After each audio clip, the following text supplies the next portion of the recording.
Hey you guys, Eddie Collins from hotVWs, and for those of you that don't know, I'm here with Randy Carlson, who is one of our contributors to hotVWs. Indeed. Yep, exactly. So if you guys have seen the grinding gears column, guess what? He's the one behind it. You can blame it on me. You know, Randy's got so much history when it comes to Volkswagens, you guys. It's amazing. I mean, from, gosh, all of the crazy, displays that you've done at the shows to very, very special cars. I've had the pleasure of actually going to Puerto Rico with him to go look at car collections. I mean, you can go on and on and on and on. You've been through Hollywood. You've done so many different things. Anyway, we've got the pleasure of coming out here to his place today just to come say hi and get a nice little tour. So, Randy, thank you. Oh yeah, no problem. Come along. We'll show you the madness that goes within my head and my home. Well, I like it. And this is the first thing that we saw when we pulled up. Tell us about this. Well, this is obviously a wrought iron Beetle. So people know these as the wedding car. And the story behind these were that there was a guy in Mexico, not far from the Volkswagen factory, that worked for a Volkswagen parts store that was down in Mexico. And he also was a blacksmith and came from a long line of blacksmiths.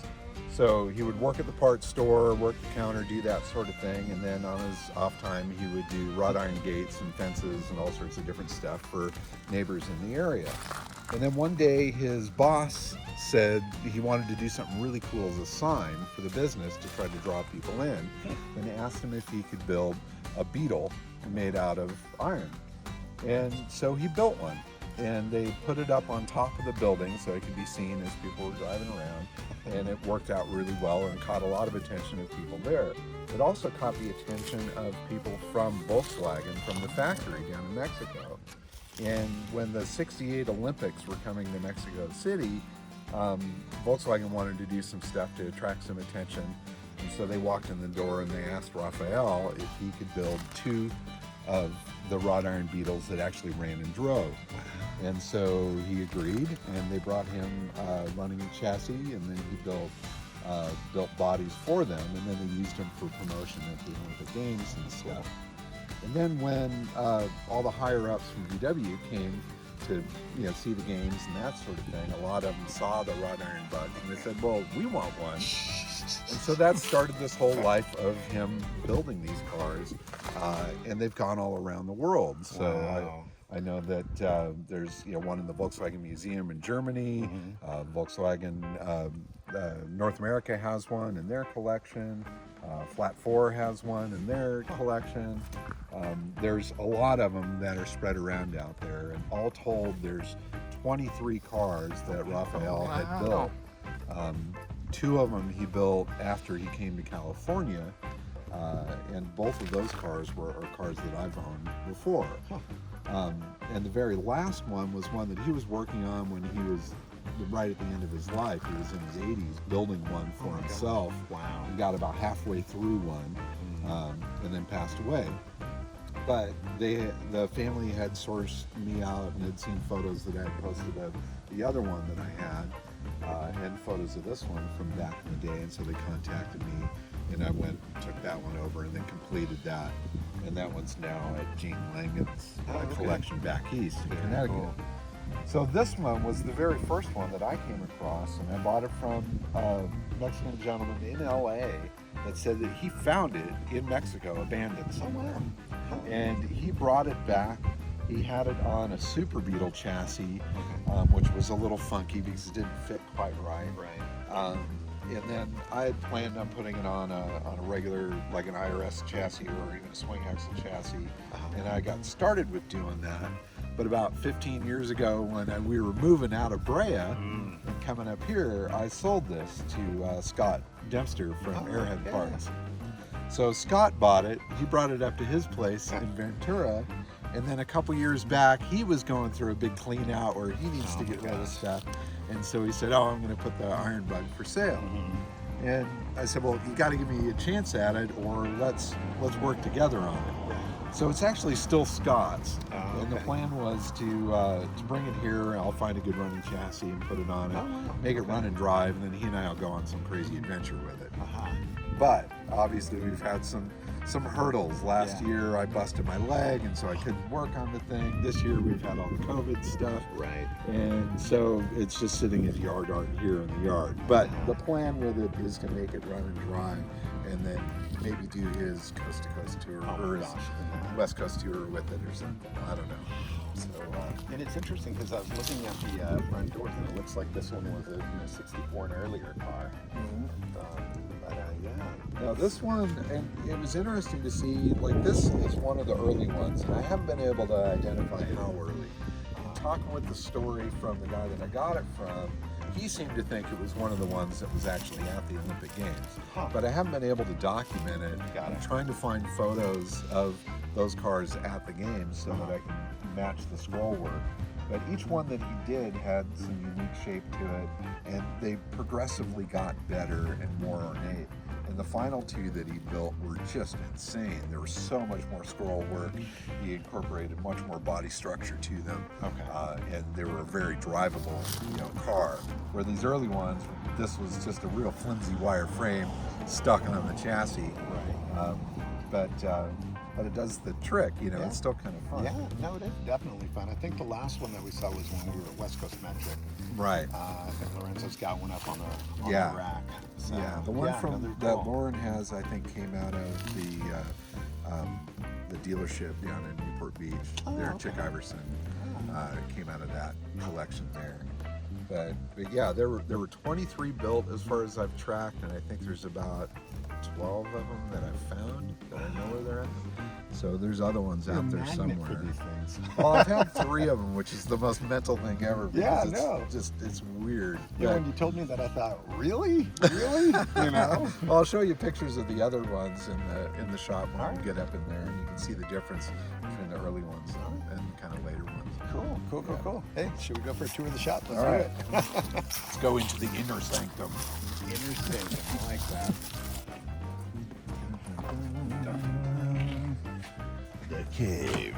So, this is the dirty side of the shop. This is The cool side. actually they're both kind of dirty sides, really. But all around, I've got little things that are kind of from my history and VW stuff. Kind of the more you look, the more you see. But like the Chip Foose bus. Yeah, look at that. So when I went down there for that whole experience and stuff, Chip signed those and gave those to That's some really people that were cool. there. So And Tim Leventree was the one that actually nominated Fred for that, right? actually, I was the one that threw that all in there. Really? So Okay. the producer for Overhauling at the time was the same one that I worked with on Monster Garage. Okay. And we had hit it off really well, and then he went over to Overhauling, and so he called me one day and said, Chip wants to do a VW, can you help us? And I said, yeah, absolutely. And so I came up with like 3 or 4 different possibilities for him. There was Hot Dog Fred, there was another guy, Titus, that had a oval window, and then I found another car that Was it would the be orange good. and black one? No. What was that one? No, he ended up not doing. Oh, he the didn't do oval. that? He did a Beetle at another time. Okay. But anyway, it was when Hot Dog Fred came up as the possibility. Tim Leventree and I kind of had a little meeting, and like, would Fred be into it, right? And it was Fred had his bus stolen. That really hurt him bad when that happened. Yeah. So to play with him and like steal it from him for the show, So anyway, Tim eventually said, you know what, if Fred doesn't like it, well, screw him. And I laughed really hard and I went, yeah, But what was cool about them choosing Fred was, since everybody knows Fred, then it's a win for everybody. It's not just stoking out one guy that's got a car. Right. It was like, here's a cool experience for our friend Fred. Right. And then Tim played point man, and I just stayed way out of it. So I would get updates and stuff from the build as things were going on, and then for the reveal, I went down for that, and I got there early. That's cool. And I remember walking in to see the bus for the first time and seeing the modifications, and then knowing who else was coming to like see it. Like I knew Charlie Hamill was going to come, and immediately when I saw the way it was done, I just went, "I'm going to watch Charlie's face." And what was it like? I don't remember the reaction. I saw the show, but I don't remember it. So well, of course it's TV, right? And so everything's a real positive thing. Charlie walked in and saw it, and he just, of course it's Charlie, and he poo-pooed it, and he may have laughed or he may have been there for the end, but he's not going to ruin somebody's glory day, know. But obviously it was something that wasn't done to the taste of the purists and the people that are really into the scene. And that was the only sadness in it, is once it was done, then Fred got so much crap from people in the VW scene. He loved the bus. He loved the whole experience of it. The whole thing was just really an awesome thing. Yeah. But if he would show up at VW shows, people would talk crap about it. Yeah. You don't put the Volkswagen script across the front and the turn signals down below. These are things you don't do. But it was really a neat piece, and there were a lot of details that were done in that thing that I hadn't seen VW builders do. That I've seen now happen. Yeah, even to this day. Simple things like getting rid of the little screw that holds the headlight on. The radiusing of the front fender and stuff. Yeah. I mean, he did some really cool stuff. And eventually, when the bus market went real crazy, it sold, and so it got Fred a bunch of money. Yeah. So it was a real blessing for him there too. But but it was funny on reveal day. It was like I was totally hidden from all of it, but Fred was in one little office. They kept him away, but the door was open a crack, so you see people go by, and he walking by, he's all, "It was you, wasn't it?" That's funny, dude. That's cool. But anyway, so that was overhauling, and that was a fun experience. And then my toolbox from Monster Garage. Cool. So another VW-related experience there. So of course I've got it full of Harbor Freight crappy tools and not Mac, but there are some Mac stuff in there. So I got a question for you while we're out here talking about Volkswagens and all the crazy experiences. How'd you get into it? Why Volkswagens? I don't know. I guess they were cheap and easy to find. And in high school auto shop, I graduated high school in '84, so that puts you era-wise. And so the VW scene was pretty hot at that point.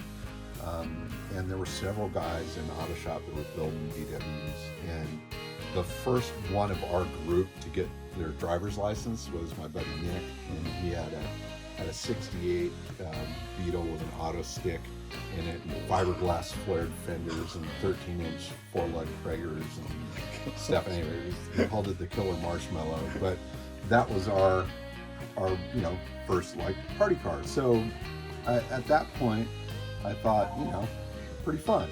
I'll pick one up. So I would go every week to get the recycler classifieds. I remember that. You go on first day, you get it in the morning. And Thursday, right? Thursdays, exactly. You go down Thursday, you get it, and you start chasing stuff. And I ended up buying a 65 Beetle that had been rolled. And I paid $75 for it. And I towed it home on bald tires in the rain with a tow bar sliding all over the place. And that's what kind of started it. So I had a friend whose girlfriend had wrecked her cow looker, and so I got a whole bunch of pieces from that. I found another body from a guy that was building a dune buggy, and so I bought the body for $25 at a factory somewhere on it. And I started to put that all together, but I never quite finished it. That I lost interest in it, and I bought another one that ran. But I ended up selling it to a neighbor of mine who finished it off, and he ended up being a custom chopper builder that has gone on very famous and stuff, Matt Hodge. And he built it in a really rich kind of That's cool. But that kind of started it. And then from there it just snowballed. Yeah. No, cool. like the parts. We've been talking about hordes of stuff, right? I had the car in my mom's driveway there at the home garage, and I'm working on it, and we had a yard sale going on, and some guy came up and saw me working on the VW, and he said, "Hey, if you're interested in parts, I've got a whole bunch of parts."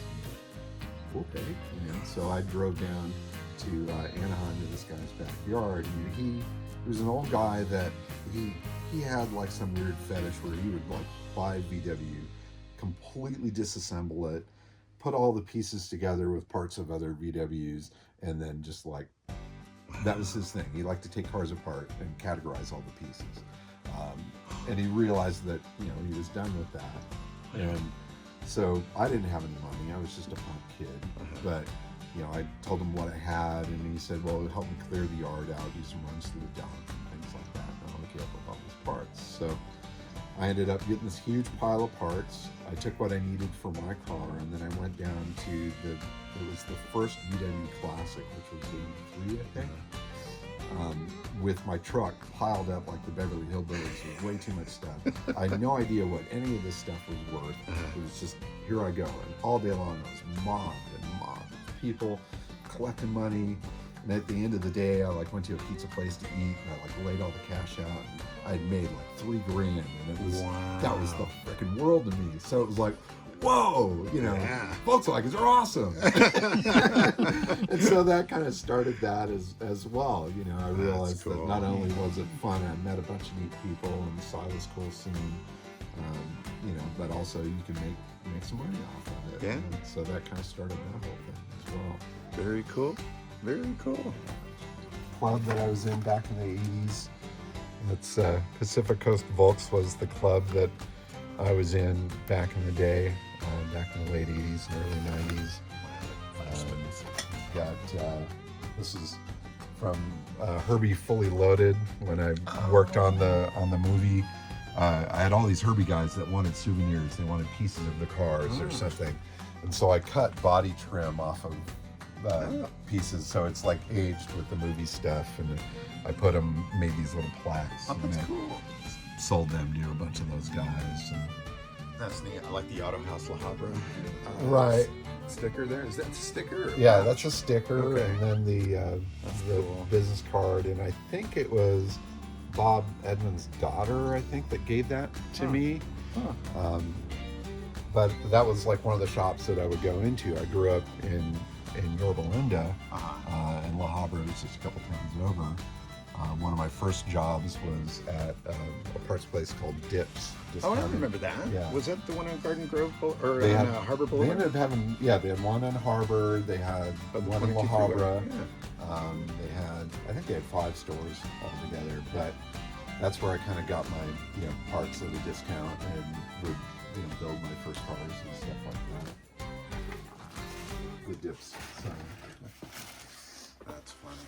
I remember that clearly. Yeah, no, and that was kind of a fun time. I'd basically spend my whole paycheck there on new MP stuff to check out my double cab and whatever. These engine testing machines? Right. Do you test that many engines? No, I've got an app on my phone that does everything that all 3 of these machines do. No, almost. No, again, back to high school auto shop, we had these sort of units there at our high school, and so I remember kind of training on those and stuff. Wow. But I saw these at an estate sale that I went to somewhere and picked them up, and it was fun to see. Like this one, it had all these stickers on it, including the Small Car Specialties sticker from like back in the day. So whoever had these was wrenching on VWs and stuff. But they're just kind of eye candy. I just think it's kind of cool, and They are very, very cool. I call my garage the lab. Like it's the laboratory where I come and inspect things and do research and stuff. And this is kind of like my lab equipment. This is really cool. this one's... Oh, they're all they do is take up space, but they do put a smile on my face when I come in here because they are pretty cool looking. And I've been using this background for a lot of the videos and stuff I've been doing on YouTube. You know, every car that I work on, I do here, and so that's kind of in the background. So it's sort of becoming a part of the set of sorts. But at some point, somebody will want them worse than I do, and that would be fun. Your telescope, like, see, it's, yeah. And as you switch it, it does different. That's cool. different stuff. So you can see like the degrees and stuff for timing for advanced or retard and things like that. And this unit, this third one here, I actually got that locally. That was on a property down the street from here. And when it was all getting cleaned out, it was like, okay, I guess I need those too. Yeah. Let's see. Just, I don't know, just stuff. I mean, any sort of flat surface ends up getting covered with stuff and things get hung on the wall. So I speak that language. right, it's just kind of what you do.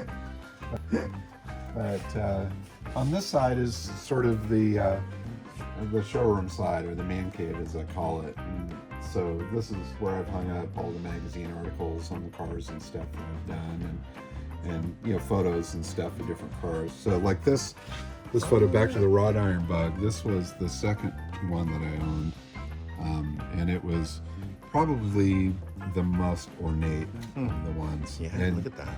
Raphael had built this one for a friend of his in Santa Barbara that owned a Mexican food restaurant, and it parked out in front of that Mexican food restaurant for many years. So Is that a curved windshield? yeah, it had Wow, a Super look at Beetle that. style Super Beetle, windshield, yeah. but it was on an IRS pin. But he'd used the inner structure of, you know, the foot area and stuff like that, so that you could drive it without the wind blowing up your pants. And so that one was a very drivable car. And so that one ended up going to the Taj Garage in Ohio, and that sold at auction recently for, I think it was $50 grand or so. But here's the Barris T-Buggy and me with George Barris. That's cool. And that was super cool to bring the car up to him to show it to him and that sort of thing. And Was he the one? He did the Munsters cars, he, correct? he did the you know, the Batmobile, and it's like the king of the customizers.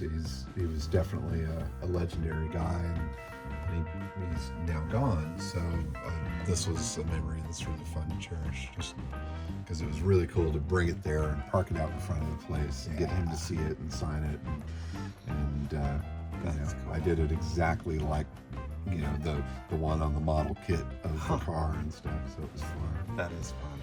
And the new Beetle, if you build cars and they build a toy car of your car, that's like having an action figure. Yeah. If you're if you're somebody, or a bobblehead or whatever. So Johnny Lightning did my new Beetle when I was doing the new Beetle parts, which was kind of fun. And the detail they went was insane. Like if you had a microscope or a magnifying glass, you could actually read my phone number on the quarter window. They got down to that detail. That's cool. It was pretty awesome. But, like the trophies and stuff, these are all pretty old at this point. You know, stuff from like inner shows, events, and things like that. You know, back from the 80s and early 90s. I think the newest one up there is from 2005. You know, and I've got a bunch of the plaques. You know, a lot of VW shows give you little plaques, but I don't have any put them up. So I've got some of them up on the rafters on the other side. But you know, it's when I finally put all this stuff up, it was kind of fun to walk in and look at it. And I've always liked something that's unique. I don't want to restore just a basic '67 bug. You know, give me a country buggy or a Hormiga or something weird to do. And I've found that it's a lot easier to get attention with some really crazy thing than it is to build one perfect and then, you know, try to get it into magazines and stuff. So that's been my shtick. Somewhere I've got that other. I'll have to find the other one, but the one that Red Hot did. But he did one that was just the freak show, and I've got it around here somewhere. But the freak show, the VW freak show, was kind of my attempt to get up to the front of the show, because like at the VW Classic, the way they had it set up, you know, you'd start out with the earliest models and then it would go on up and things like that. And since I always built really freaky stuff, they put me in the special interest category, That you're in the middle. which was very at the back. It was like the back fence at Irvine Meadows, and I would hang out with all the kit car guys. And that was not where the show was happening. And so I approached Rich Kimball, and I said, would you let me do a freak show display, like a sideshow, and we could do it right in the middle up by the stage. Yeah. And Rich said, yeah, go for it. And so I gathered up all the freaking VWs I could possibly find. I built a couple of them myself. I got some big sideshow banners from this movie prop place that I was working at, and big giant clowns, and I like threw this big show there, and everybody really loved it. And so that made it happen every year. So then I could have my spot and be at the heart of the show. And it also gave me inspiration to build a freaky car every year to bring out. So that I could have the new freak, and then if I found any other freaky ones in my travels, then I'd bring them out, or I'd try to get them to come, to the show. When I look back at photos of the freak show, there were a couple of years that just really went off, where the wildest stuff came out, and probably the year that we got the Pink Lady out of hiding, the crazy lowrider gull-wing car that burnt Carlson had built back in the day. That was kind of a wacky story, because we were trying to bring it out one year, and he and his wife had split up, and she had control of the car. But he found out that we were going to bring it to the show, and he put a stop to it. And then, so the next year when it came around, I did it again, but we made sure he didn't know. And so we had it, carefully towed out there, had his custom rug with it parked on there, had it roped off so nobody would touch it. I mean, legally, it's not his car at this point, but he was fearful of something happening to it. So white glove the whole way, we made sure it made it out there and back. But after the show, he pulled up at my shop there in Brea on his Harley, and his face was so red, he was so angry, and I thought, this is where I get hit. But he was fine, with it. We had our conversation. He vented his frustration, and I told him not only did it make it out there and back, but the world absolutely loved it, and this was important for your creation to get out there and stuff. And I think he kind of dug that. There you go. But it's cool. He did make it very clear that he didn't want me involved with it in any way after that point. So when his wife sold it, later on and stuff, it went away, and nobody knew where it was for many years. Interesting. It recently surfaced up in Colorado. So it's unfortunate there. And that is crazy where stuff ends up, huh? Showcase that's with, cool. little memories. Awesome. Which is kind of fun. And that's got some really old stuff in it too. That single cab is really cool. Yeah, That's those neat. were, I've I think they were from England. Budgie or something was the brand, but some old stuff. Bad Camberg badge from '95. 95. And that was my first trip out of the country to a VW event, and that was really mind-bending. Like you were saying earlier, going there to Thailand, for that big event, or wherever it was. Indonesia. Indonesia. Yeah, Go to yeah. Indonesia. It's like you can't speak the language with these people, but we all relate to the car. Right. And that was super cool to experience. You know what's And going to Germany or going to Europe to those events, and you see, how much old stuff there is. I mean, for Bad Camberg, I went with my friend Blue Nelson, and we rented a new VW camper, and we traveled all around. And we got to the venue, or to the event grounds where it was going to be, like a day early or something. And we just pulled to the very back of the property and parked, and popped the tent, and we fell asleep. And in the morning, all the cars started rolling in, and I wake up and I part the curtains, and all I see is this sea of split windows. And it just blew my mind. At a VW show here, if you get 5 or 10 splits in a row, it's like, oh my God, but they're everywhere. And you go through the swap meet, and here's a new old stock prop assembly for a Schwimmwagen, and you just So and there's some really amazing stuff there that's definitely never made it here. And some of the prices reflect the rarity too. Oh yeah, no, I mean, none of it's free, and even in '95 it wasn't free. But I spent every dime I had there at parts. And at one point, I like gathered up all this stuff, and I was hungry, and I had like no money. And so I went and I found Chris Morley, who had his stand, and I'm like, can I sit here for like, you know, a little bit so I can sell something so I can eat? And so I like laid out some of the things I had bought during our trip, and also at the swap meet, so I could sell a few things to get food. Oh my God. That's wild. But that's the way it was, you know. You come home and your bags are, you know, 100 pounds each, all full of Volkswagen parts, and the security people look crazy at you. Yeah, like, what are you doing? I had kilometer speedometers, right? Those were rad to me, and they're free over there almost. So I had like 2 of those. I'd put face to face, and I'd put my beanie over them and like wrapped it in duct tape. It looked like a freaking bomb. I saw it go by, you know, through the X-ray thing, and it looks like a bomb. You know? And they stopped to inspect that. When the agent like opened it up and he saw what it was, and he's all, VW Käfer. You know, he knew it was for a Volkswagen Beetle. He was like, all right, cool. You sent us on our way. So Funny. So the hood up here is obviously Herbie, right? And this was from Herbie Fully Loaded. And the quick story on that was I had built a Herbie for myself and the kids to play with. And we were having fun with it, and I put it up for sale. And like the next day I get a phone call, and it's somebody from Disney. And I'm like, oh crap, am I in trouble for like trying to sell this Disney character that I built? Is this whatever? And the guy, you know, explained that he was the picture car captain, and they're doing a new Herbie movie, and they need a Herbie. And so I sold him my Herbie, and I brought it up there to Burbank and met with him to deliver the car. And then I said, well, how many more cars do you need? And so that kind of slipped me into this situation to go car hunting for them for the film. And so I think they used, I forget what the total was, it was like 30 odd cars or something for Herbie Fully Loaded. And I think about 2/3 of those were ones that I had scouted out for him and then would bring up to him.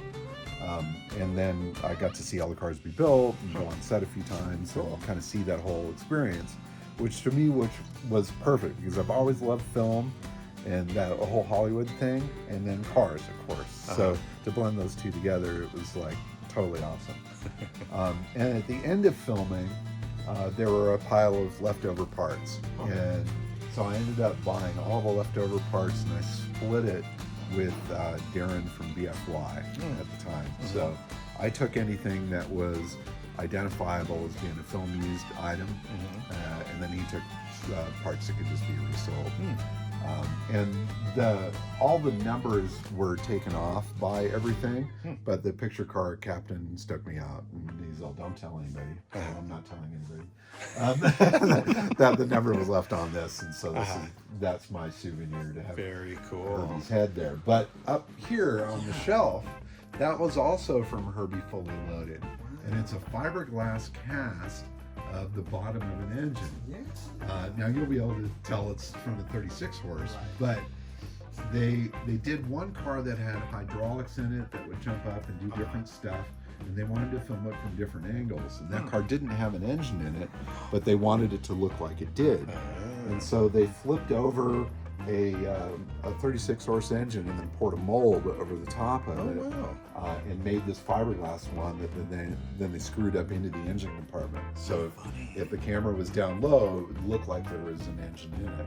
That's interesting. And then we ended up with the engine from that as well, and all the cooling fins and everything all had like this mold stuff that went through there. It was the messiest thing ever. But yeah, that is kind of a trip. Yeah, no. That's a freaky thing. It's story after story in here. And that's kind of the, when you collect something, it's got a story behind it. And, the other thing that I was getting a kick out of are the amount of personalized plates that you have. Yeah, no, I mean, I've always liked to do personalized plates on my cars because it's just kind of fun. And so a lot of those up there were ones that were off of cars that I've had. So like Warbug was over there. That was on this one over here, the KDF, the 82E style thing. Herbie up there, that was one of the Herbies that they built. A new bug, an old bug, those were also on there. But then I started looking for other ones at swap meets and things like that. And I like the TVA. yeah, the TVA, and actually the empty spot right next to it there, I had a blue California plate that just said VW, that I bought off of eBay. And Was it real? it was a real plate that just said VW, and I bought it, and it was in Maine of all places. How it ended up there, I don't know. But I stuck that on several cars at shows and stuff, just for fun for the show. But when I kind of finally made the decision of like, okay, I need to start parting with stuff, that was the first item that I sold, was that VW plate. So I like put that up there for auction. Here's an item that I know I'll never get back. It went up on eBay and it sold for some stupid amount of money, and it was like, okay. And I don't really miss it because the memory of it is still there. But that was like the first thing to be pulled out of the pile. And now other things will come, and eventually there will be less things on the shelf. It's just unbelievable.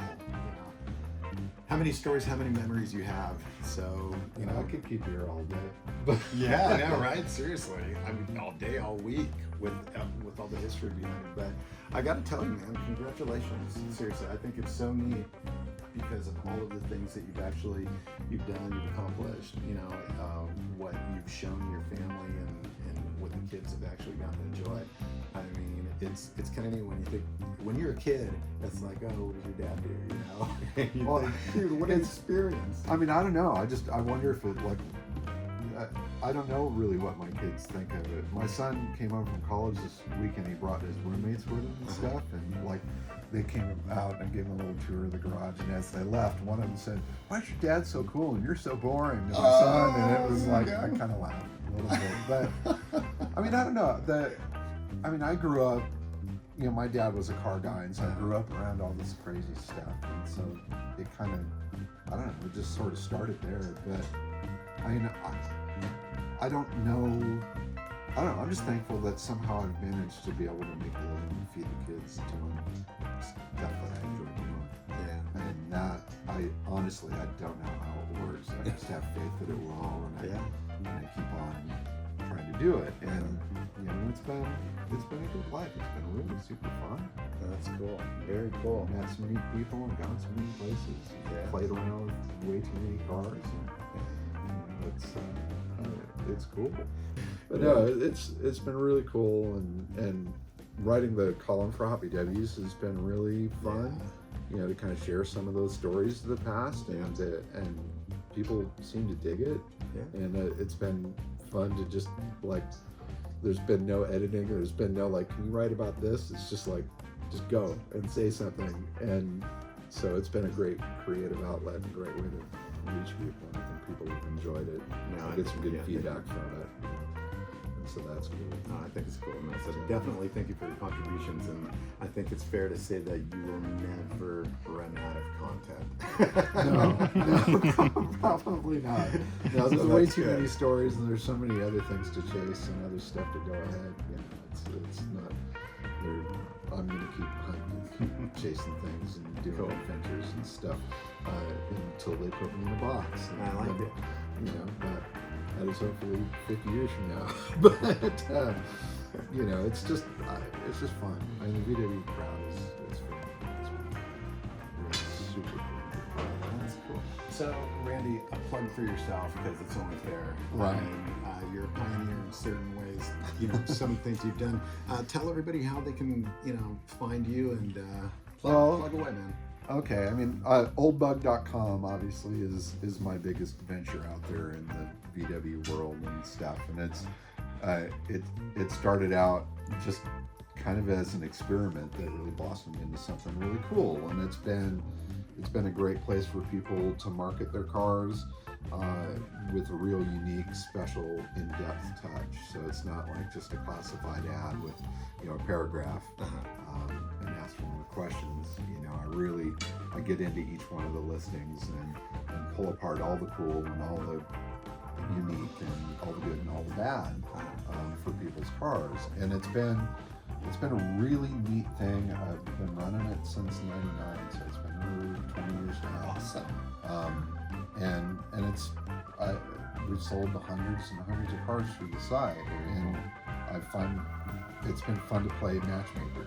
Yeah. It's like somebody comes to you, they've got their beloved car that they want to find a good home for, and people are really attached to their VWs, which is fun, and it's a part of the passion.